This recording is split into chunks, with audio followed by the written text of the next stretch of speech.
Hello everyone, Dan here from the Next Issue Podcast. On today's video, I'll be doing a review for Ahsoka Episode 8. This is the finale. I wouldn't even tell you the name of the episode till I get into spoilers. How about that? Uh, for anybody that's watching this without having seen the episode, first of all, thank you for being here, but go watch the episode. It's around 46 minutes. It's directed by Rick Famuyiwa, written by Dave Filoni. Let's go over the cast. Now, the cast may have a few tiny spoilers, but yeah. So it stars Rosario Dawson as Ahsoka Tano. We also have Natasha Lee Bordiso as Sabine Wren, Diane Lee Santo as Lady Morgan Elsbeth, Ivana Sakno as Shin Hati, Ray Stevenson as Balin Skoll, David Tennant as Huyang, Mary Elizabeth Winstead as Harrison Dula.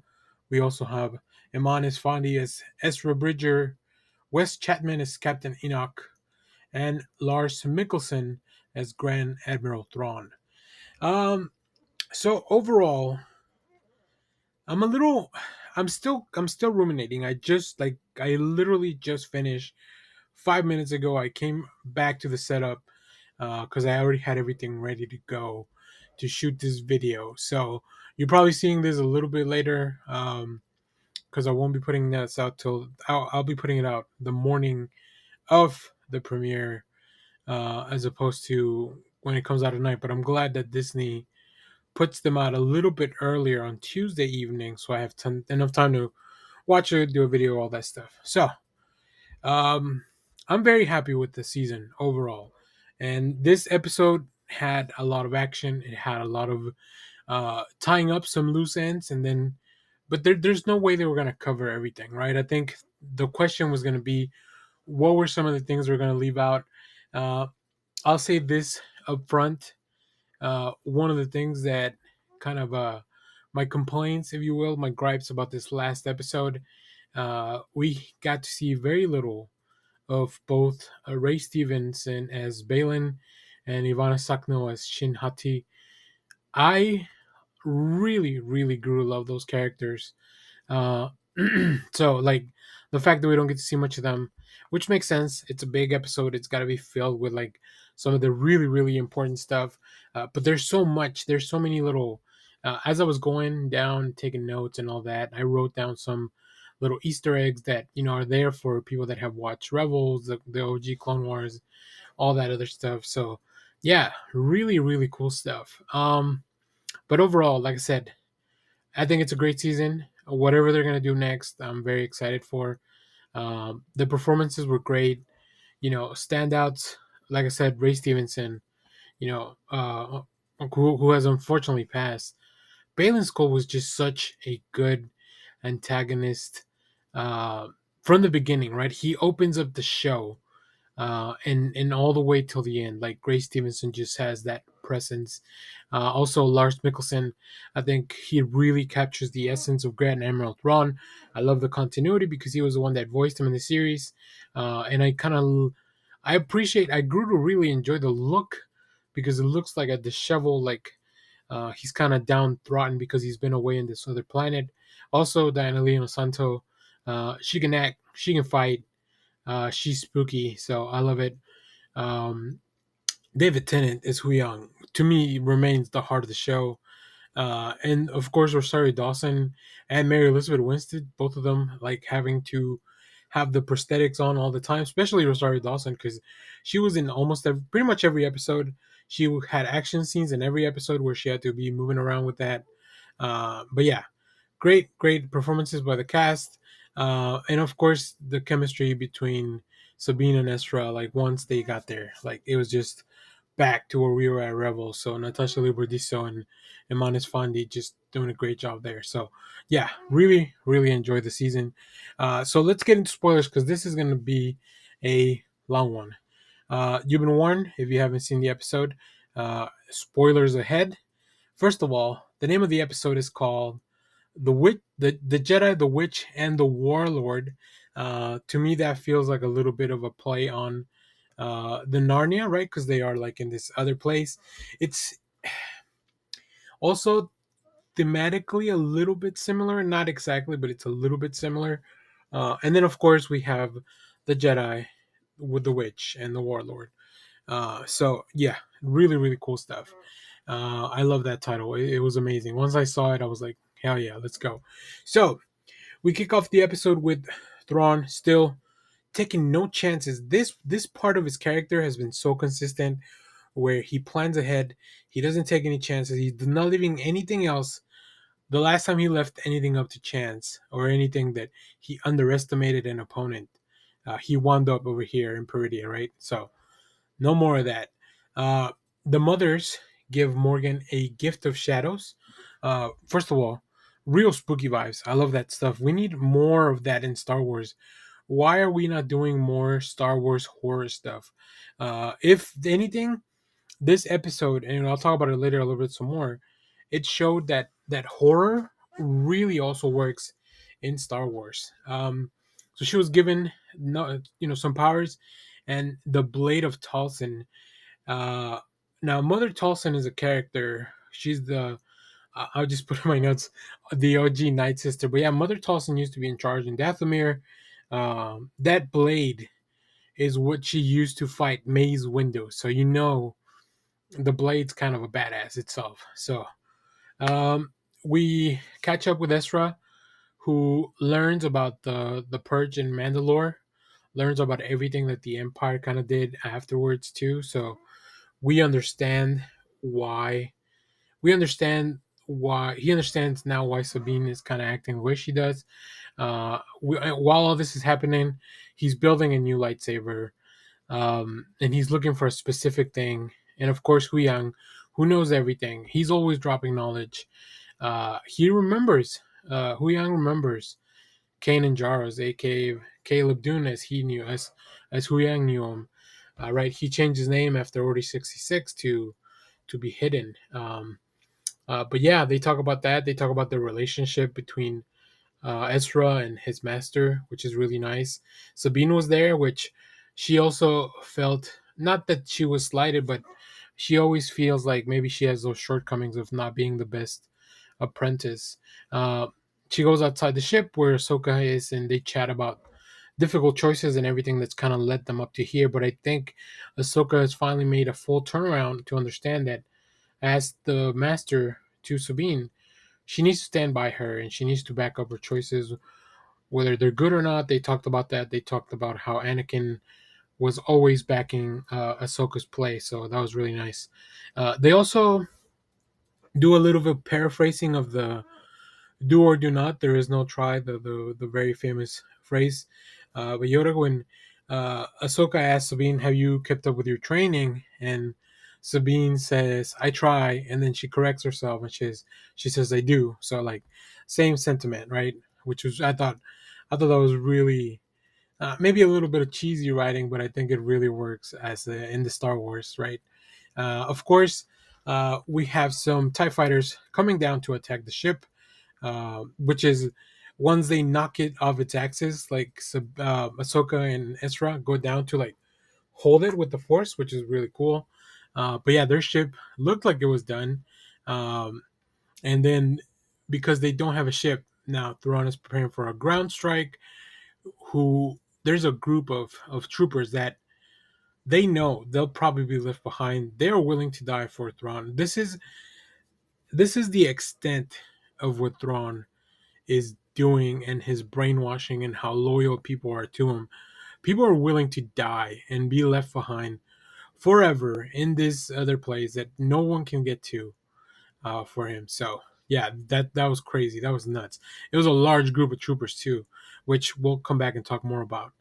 Uh, and Thrawn has a really. Sometimes they say something really cool, and I just kind of write it down. Thrawn says there will be no negotiating with the apprentice of Anakin Skywalker because he knows he knows what Ahsoka is going to be capable of because he knows what Anakin was capable of. So yeah, so Ahsoka and company, they prepare for a ground strike, and then they finally make it to the fortress. They force their way in with the Force. Literally, they've opened some gates with the Force, and here we have the old lightsabers versus guns. We have that unit of troopers, uh, and man, it is so much fun to see Ezra using a lightsaber. He finished it. He finished the belt, and he's using it. It is blue. A lot of people might have. A lot of people I think had many theories about what color it would be. Like maybe it would be orange or yellow or something like maybe a different color. But it is a blue lightsaber, and it is so good to see him use it. He's so good at it. Whereas Sabine's still not so good, right? Even Ahsoka tells her switch to guns. Well, because that's really her specialty. Um, and they managed to clear all the troopers, and this is where things get insane. Back with the horror, so that unit of troopers, they were all pretty much dead. Like they were dead. They got gunned down by either their own lightsabers being reflected back at them. I mean, their own lasers being reflected back at them, or being struck down by a lightsaber. The witches, though, the three witches, they raised the dead. They reanimate the troopers, which is once again insane that we've never seen something like that. At least not that I can remember in Star Wars. It was crazy, like such good body movement by the people that were wearing the trooper suits. Yeah, I think a zombie apocalypse. I think I've seen some of that stuff kind of in the comics, but yeah, a zombie like horde of night troopers or stormtroopers, whatever. Like, man, that would be pretty sick. Little horror story. So hopefully they'll lean more into that sometime in the future. Maybe this Acolyte series is the perfect place to be, to do a little bit more stuff with the magic, with a K. Like do a little bit more with the horror. Um, and then also Thrawn knows that they will probably make it up to Tower, and maybe try to stop them. So he asks Morgan to stay behind. I was like, what the hell? You just gave her this gift, but she's the reason you're getting out of here. But that's, like I said, that is Thrawn's control over his people, and the loyalty or whatever you want to call it that he inspires. It is crazy. Yeah, these reanimated troopers are a freaking menace. But before that, we get a rematch of Ahsoka versus Morgan with if you show a gun in the first act, or if you show a sword in the first act, of course you're gonna have to use it. And this is kind of where I said that Diana Lee Santo is a fantastic performer. Just I mean, she's great at not only the acting but the choreography. Like it's a really cool fight, which Ahsoka eventually kills her. Quite a cool kill, by the way. But not before the troopers come back and make it. There's also some. They were in black, so I assumed they were Death Troopers, but they kind of call all these guys Night Troopers. And I think it leads credence to the fact that maybe all these troopers are already dead, or the majority of them are, because one of them gets the helmet split open, and like he's all decomposed inside. Maybe I saw that wrong, but yeah, zombie troopers. Like I said, give me more of that. I really like that. I really like that idea in Star Wars. So as the ship starts to go, Sabine and Ezra have to make a jump. They don't think they're gonna do it, so Ezra does a first jump, and then Sabine gives him a push to get him to the edge of the ship. He makes it on board, but then they realize that Ahsoka needs help, so Sabine chooses to stay behind and help Ahsoka deal with all the troopers, and this is where she kills Morgan Elspeth afterwards. So finally, Huyang is able to repair the ship, comes, picks them up. Um, in the meanwhile, Thrawn just decides to. He is leaving, like I said, nothing to chance. He shoots at the temple. He's trying to destroy the temple. He's trying to destroy any opportunity that they might have to get back on that ship. But as the ship is going into hyperspace, right before Thrawn talks to Ahsoka and tells her that he's won. He's won this battle, not knowing unbeknownst to him that Ezra made it onto the ship. That's the only thing. That's the only hope that we have. But yeah, the gang stays behind. Huyang, Sabine, and Ahsoka are left behind, uh, which also Balin and Shin. I mean, we knew Balin was planning to stay, but Shin, we didn't know what the hell was going to go down with her. So we'll talk about that in a minute.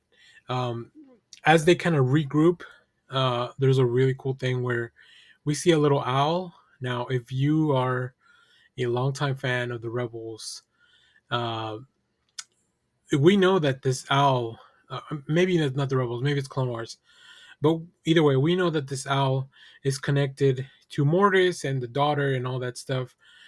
So that there's something's gonna happen there. I have a feeling that even though our heroes are stranded for now in this planet, uh, some of those shenanigans are gonna come back to play. I don't know if we're getting a season two, but somehow things are gonna come back to play. But I saw the owl, I immediately was like, "Oh, there's the daughter." You know, the Leonardo DiCaprio meme with him pointing at the screen.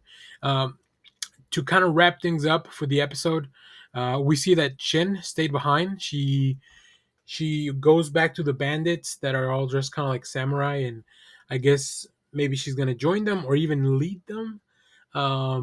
We see that Balin is at the top of this statue, and as we zoom out, it is a statue of the father from Mortis, and then this we see a statue of the son. There's a third statue, but the head is destroyed. My assumption is that that is the statue of the daughter. So once again, all this Mortis stuff comes into play, and who knows what Filoni has planned for all that. Who knows if it's going to happen in a different show, a season two, the movie, whatever. It was just incredible to see it on the screen as a longtime fan of this. So Thrawn arrives back in Dathomir, uh, and that's kind of like that's it for Thrawn. Like he made his way back home, which was his only plan. We see a ship entering a New Republic ship, and of course, I knew that was going to be Ezra, but it is an Imperial ship, and somebody comes out dressed as a stormtrooper. But really fun detail is that while everyone, Hera and everyone goes to receive this ship, very guns up, very hostile. Chopper recognizes that it's Ezra under the armor, so they have a Hera and Ezra have a nice reunion. Ezra says, "I'm home," and then that's when everyone pretty much cries. A poor Mary Elizabeth Winstead. It's hard for her to emote because she has to wear those contacts. Like I'm sure it's hard for her to emote with her eyes. I really wish they had done something a little bit different, just so that you could really see the emotion. Because like her eyes are just open wide, like pretty much every shot.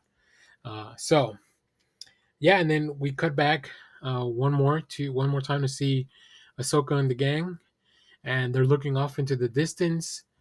Um, and Sabine feels something, but she doesn't quite know what's going on. But Ahsoka goes back and she realizes that it's Anakin's Force Ghost. So we get to see Hayden Christensen one more time, maybe one last time in Star Wars. And if this is the way he goes out, if this is the last show that he ever appears on, what a freaking send off! What a send off! Now, there's a lot of things that there's not a lot of resolution when it comes to the characters that we were following all throughout the show because they're kind of stranded and we don't know what's going on with them, right, or what's going to happen to them.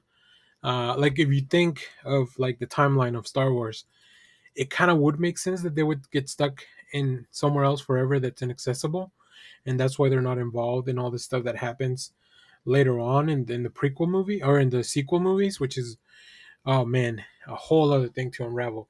But like I said, we know there's a movie. Uh, we don't know anything about another season, but I think it's a bold move. It's a hard gamble. I don't know. I haven't seen on the internet. I just scrolled a little bit through Twitter, and people overall seem to be excited and very happy with this finale, as I am. I'm very excited. I'm very happy. I think I really enjoy this show. I think I guess I wish we had utilized a little bit more of the time from the first few episodes to expand on some of these other really cool things that we explored. Like once we got to Peridia, or at least once we got to the ship leaving to Peridia, like that's it. Things were moving, right? We were going. Like I wish we had gotten there like an extra episode sooner, or that we had a couple extra episodes at the end to really live in that world and explore it because there was so much cool stuff. I needed more Balin in the screen. I needed more Shin Hati. Um, Once again, as I mentioned, Ray Stevenson unfortunately passed, so I don't know that we'll see more Bale in Skull. Like maybe they'll, if that character or his presence is back, maybe it'll be in a different form. Um, and I hope to see Shenhati again. Like I I wonder. I think the Acolyte show is supposed to be Acolyte show or movie, whatever it's supposed to be. I think it's supposed to be from prior to everything that's going on. So I wouldn't expect her to be there. But yeah, I hope that she gets rescued, or maybe that she figures out how to get to, I don't know. I just want to see that character again. I really, really enjoyed the character. So there it is. My full thoughts. We'll probably do a bigger discussion on a live stream, like for the full season. So stay tuned for that. Let me know what you thought of the season. Let me know what your theories are. Like, if you hear any news about, now that the writer's strike is done, at least that part, people can get back to writing. We're still hoping to resolve the actor strikes with SAG-AFTRA before things get moving again when it comes to actually filming. But at least the writers can get to writing, and we can get a little bit of traction there. So hopefully that gets resolved fairly for the workers, and these studios kind of come to their senses with a fair deal. Because we want to see these people back working, because we love this entertainment stuff. So as always, thank you for watching, everyone. Remember to share, like, subscribe. Stay tuned. We have more comic reviews, trailer reactions, TV recaps, all that fun stuff here in the channel. Thanks for watching, and may the force be with you. Bye bye.